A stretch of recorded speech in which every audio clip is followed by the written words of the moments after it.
Willie, when you come back to Ascot, I mean, and it's pretty impressive, isn't it? Yeah, look at it. What's the feeling inside you about Excitement. this? Yeah. Going to ride a winner, and you're going to make people happy. People are just all excited. Everybody's there for the day out. Everybody's and up then for you've it. got the royalty there. Yeah. Everybody wants to be here at Royal Ascot, no matter who they are. If you're Australian, you want to be here. If you're American, you want to be here. Royal Ascot has got that aura, race week, as the best place, not just for racing, but for, you know, society. Did you feel the pressure though when you were riding here, particularly on fancied horses, or were you just itching to get going with it? I would always try and keep calm, and in the weighing room I would try and excite the others. Do you know how many people are watching this? No, how many? Billions all around the world. Yeah. Don't mess up.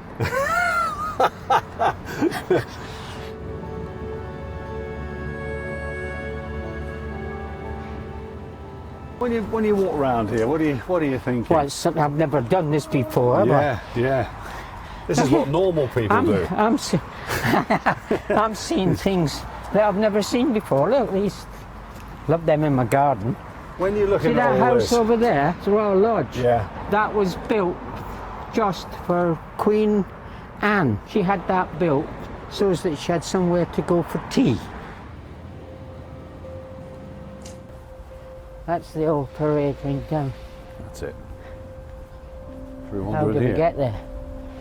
The paddock was This was it, wasn't it? there. Yeah. And it went away, it went up and round those buildings and round those here. trees. Yeah. It was the most tranquil place. You know, you're excited because it's Royal Ascot. You're coming out, you're meeting important owners, you're riding, you know, superstar horses, and you come out into this paddock, and here we are, tranquil. You can hear the buzz of people just in the background, just a little hum of people talking, because the paddock is massive.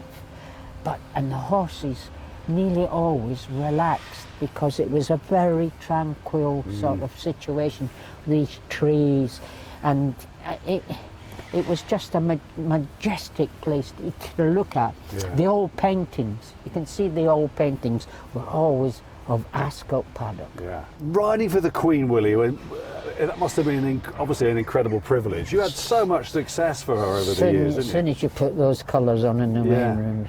Did you grow about a foot? You grew, and you felt so much better when you put those colours on. And when you came into the paddock, nearly always said the wrong thing, because nerves, you know, the excitement meeting the Queen. It got better as the years went on, of course, but you could take the mick in the end.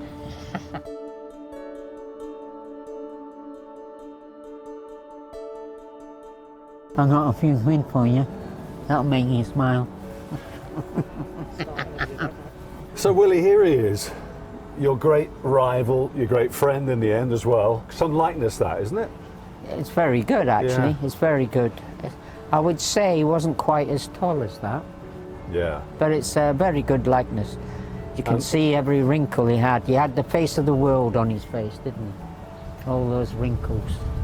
Unlike you, he had to make sure his diet was very strict, eh? Oh yeah. He was an amazing man, you know. You never heard about him going in the gym, but he was always 100% fit. He never blew. He ride in races, and after the race, you never saw him heaving. He was so fit and incredible. Yeah.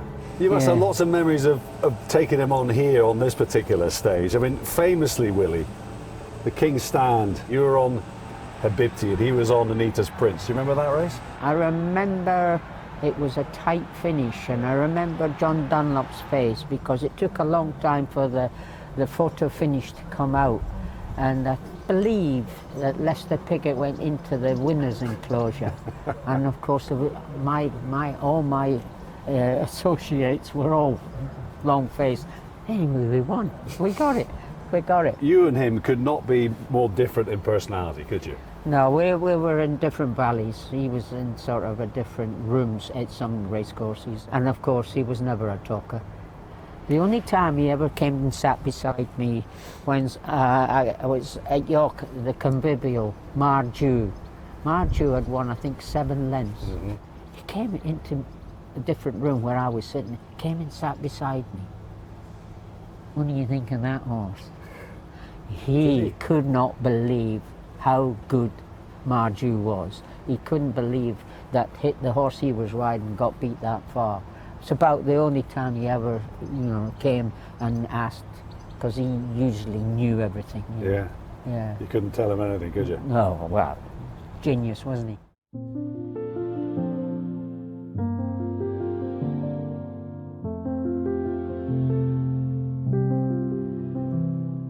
Here we go. In front of the stands, take 1.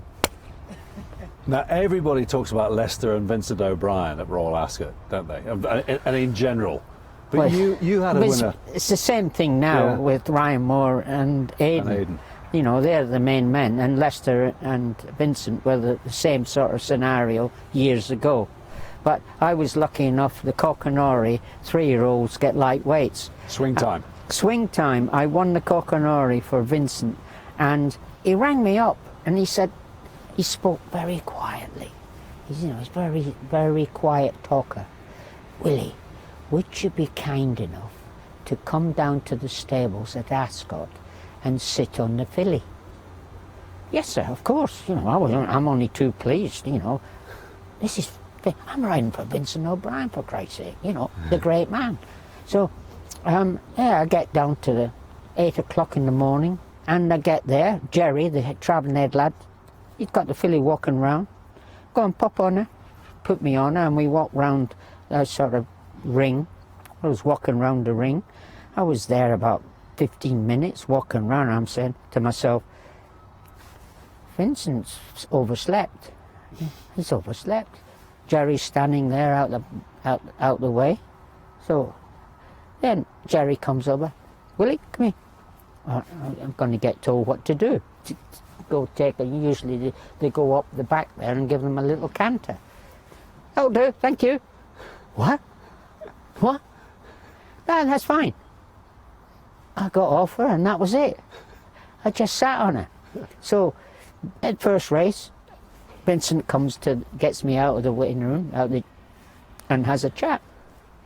Thank you very much. That was very, very kind of you. I just wanted you to get to know her. That's the type of trainer he was. Yeah. And of course, it won.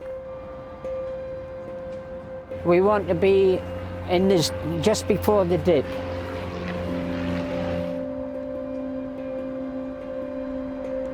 These gates used to be where we came in after a race. You go past the Winnie Pooh, pulled up, trot back or canter back, and these gates, there.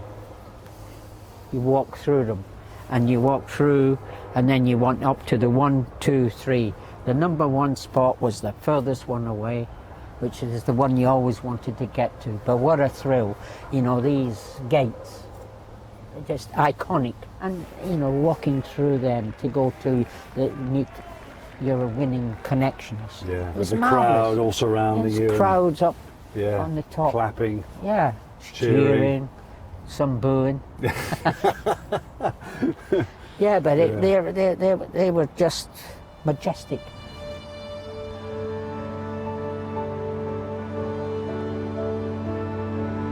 He's got no eye. The Yates statue, Willie, I mean, he was a 4-time Gold Cup winner. One more than you managed to win the great race. What about the Gold Cup? Tell us about that. I should have won it twice on longboat.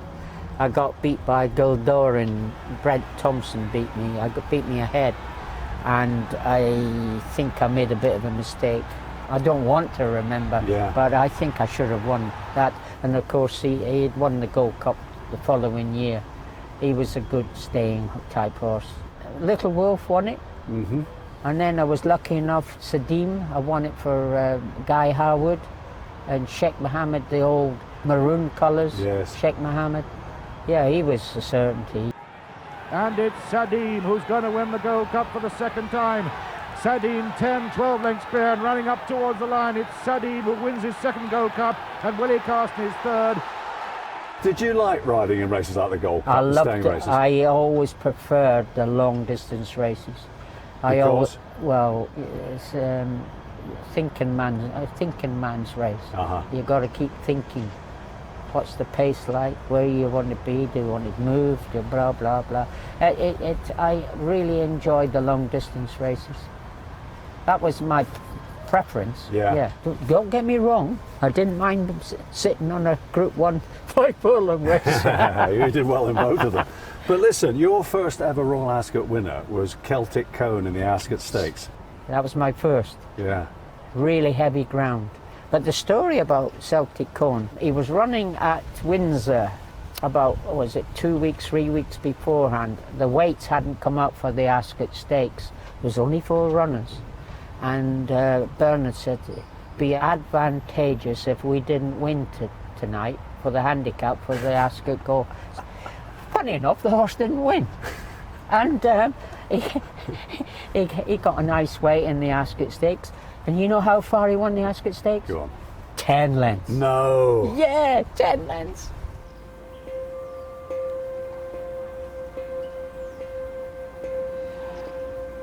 Look at that. And that's with all this gear. Yeah. So you can still do 8-7. 9 stone and 20 cents or whatever you call it.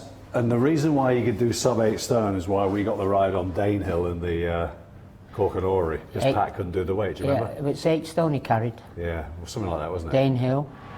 It's Danehill who's got first run. Danehill from the Beale Dancer. They're inside the final furlong, and it's Danehill the favourite under Willie Carson, drawing away now from the Beale Dancer. Savara Son and dancing distance close home, and it's the favourite Danehill winning the opener with Willie Carson. He was some horse, wasn't he? Well, I didn't know it at the time. Just got a nice ride for Jeremy Trina. Yeah. Don't forget that I rode Judmont's first ever classic winner, known fact. So, you know, I was in there, you know, slightly. and I remember he was badly drawn, and I said to myself, well, the shortest way in a race is a straight line. So I took the unusual route of straight up the middle. And I don't remember seeing many horses in the race. You won very easily. He won. He turned out to be, well, he's a fantastic stallion, isn't he? Every pedigree you got him nowadays. I was very lucky to ride some nice horses at Royal Ascot. Yeah. Talking of sprinters, though, none better than the mighty Dayjur in the King's Stand. Talking about him, Willie. I know you loved him. Dayjur. What a horse. That's the fastest horse I ever rode. And I reckon the fastest horse anybody ever rode was Dayjur. 5 furlongs. Lightning. Whoosh out of the stalls and you away said went. he kept changing his legs. Oh, he kept changing it. What he did, what was it, 54.6 at York, is it? Yeah. Mind you, he ran twice as a 2-year-old, won and got beat ahead. And I did say after the second time that he was making a noise. So he had a little operation by Geoffrey Brain, and that sorted him out wind-wise. And then I got beat on the second run at Newbury by Todd, Jack Berry. I remember that. I got beat, and I got pulled into the office the next day. How the hell did you get beat on that? I said, I'm sorry, but I don't know either. But I held him, and then asked him at the furlong pole, and I never got past Todd. So Dick Major, he decided next time in the Temple Stakes, Let him go. all the way. And that was the start of Dayjur. Never was beaten again, except in The Shadow. The Shadow beat us in Belmont. Yeah. Yes. Dayjur has the measure of safely kept as they come inside the final furlong, and Willie Carson is coaxing it home. Now he asks him to stretch, there's more in the locker yet, and he jumps the Shadow, and that costs him the race. Willie, you've had unlucky times around the world, but that must be one of the unluckiest of them all. Yeah, well, I was dead with this fella. I can't believe it. I was just going to go away and win a length. He was an unbelievable horse. Used to ride and work a lot at home, and of course up in the motorhome riding, exciting, you know, driving the car to go to work and you think you're going to ride Dayjur. It's exciting. Sit behind a horse, up the gallop, and I would only have to think I wanted to go past it, and I was past it. Right. Wow. He obviously felt me moving or whatever. I'm only just thinking it, and we're past it. Yeah. He was quick. So the weighing room, a bit different to what it was when you were riding here, Willie, but, you know. This is the new weighing room. What was the old weighing room like? Well, actually, Ascot was the best weighing room in the whole country. Yeah. The old one. It was underneath the stands. Remember it but well. It was big. You can still smell the leather, can't you? And of course, you get your colours will be hung up, and then you hang your clothes up and change boots. Well, it helps you put the boots on. I suppose that still happens. Well, of course I it would does, think so, yeah. I mean, Willie, it was a golden era of jockeys, there wasn't were. it? You had your Lester, Joe, Greville, Steve Cawthon, Greville, Steve Pat, Walter Swinburne, Walter, yeah. Bruce Raymond. Bruce as well, yeah. You know, the jockeys that were all clever. Mind you, it was a different era in those days. Race riding was more involved than it is today. Tight, by a fence. Yeah. Nowadays, they come round a turn, boom, they're everywhere. And you can always get a run nowadays. And when you were riding here at the Royal Meeting, was it extra, well, it must have been extra competitive. God, everybody wanted to win. Everybody wants to win, don't they? Every single person wanted to win at Royal Ascot. It's very important in a jockey's life. And you've got foreign jockeys coming over, which you're all looking at them and saying, look at their techniques. You know, you're watching to see what their techniques were. Like Bill Schumacher, I could never work out what genius he had, because he was little, 7 stone and long rein. Was he not even as tall as you? He's 6 inches smaller than me. And you would have said he had no strength. In a race, he'd just shake the reins or something, and the horse. I could never work out how, you know, he was a brilliant jockey. And Steve Cawthon came over, didn't he? He was the opposite American. He was strong. He was actually, I think, the strongest in a finish that I ever rode against. Oh, if I got upsides him, I go, oh. Yeah, because he had a tight hold of them, and he pushed them, and he had long legs. He was a strong boy. Barry has got it shot to pieces. He's going to run away with the St James's Palace Stakes, a highly impressive winner. Sheikh Hamdan and you had some incredible successes.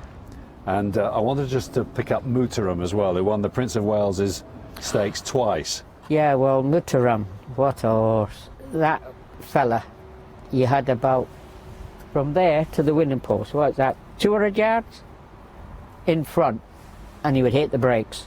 He'd pull up.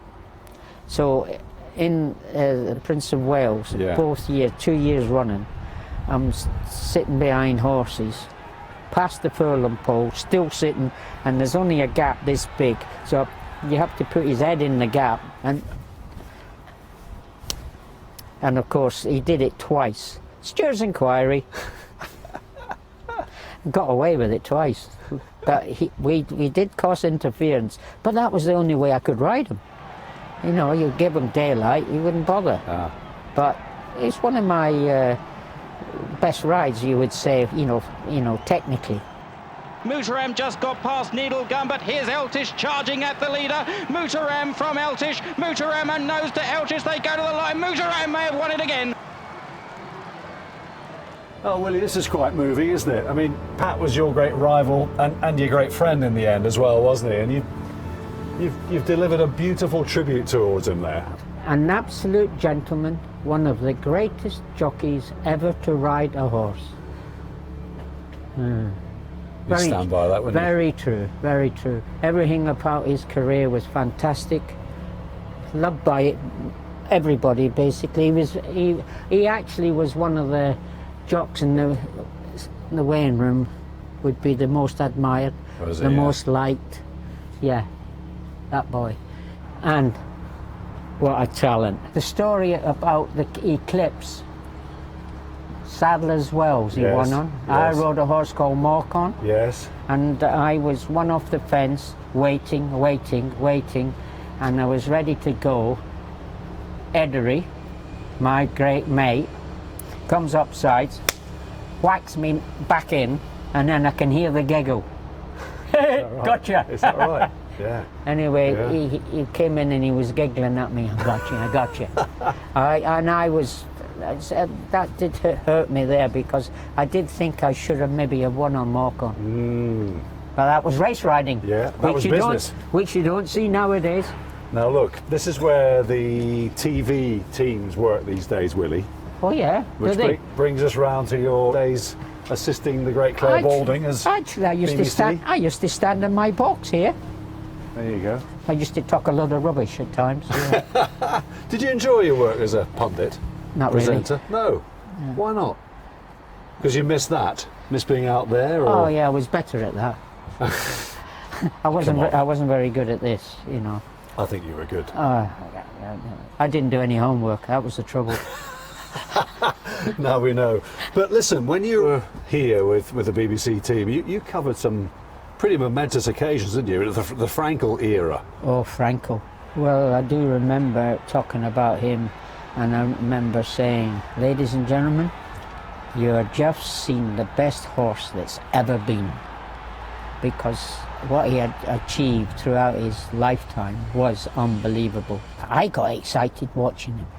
I really did. Yeah. You know, I'm supposed to be impartial, but when he was running, you know, the blood would come up. Everybody Yeah, got excited by him, didn't they? unbelievable. It's marvellous what a real good horse can do to you. Yeah. You know, the public, they get excited when they see a real good horse. People all around there, they're just crowding to see the horse athletes. It's a great game, this horse racing game. You were standing here when Estimate won her first Royal Ascot win for Her Majesty the Queen in the Queen's Vase, and the Royal Party came out past you here. They come out of that. That's it. They come, into the winner's enclosure. And you called out and... Well done, ma'am. That's it. Didn't she respond or something? Quick fist pump. Great, eh? Yeah, just nobody noticed. Yeah, but she was excited, wasn't she? Oh, fabulous. Oh, look at those gates. Never used.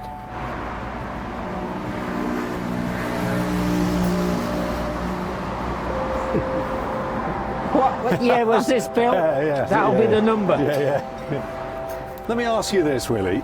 Would you have preferred to ride a winner here or breed a winner to win here? Oh, that's a silly question. Yeah, I know, because I know the answer. Well, of course. Yeah. Breed. You came close, didn't you, at Royal I have Ascot? done. Yeah? At Oh. Royal? Muja Farewell, 5 furlongs, David Barron, Ascot Heath there. Oh. The last Ascot Heath. No. I bred and owned a winner. And throughout your career, Willie, What you was it, rode 56? 56. That's Yeah. pretty good, isn't it? 56, well, Pretty happy with that? yeah, it should have been better. So even in spite of a very, very good strike rate here over the years, you still feel as though you could have done a lot better. Well, therein lies Of why course, you're so good. You know, in life, Yeah. you get better, you get more experience, and you can't substitute experience. And the day I retired, I was still learning.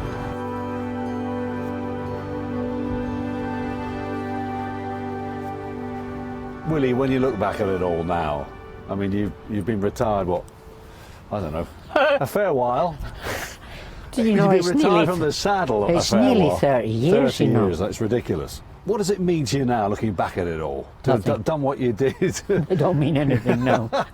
At the time it would have meant something, but... Yeah. What, You must be proud. Come oh, on. yeah, I am. Yeah. Of course. Basically, I overachieved what I expected to do with that 15-year-old little kid from Stirling. You know, went into racing because of my size. And here we are. There she is up there, you know, and there's me shaking hands with the Queen. It's been a good life.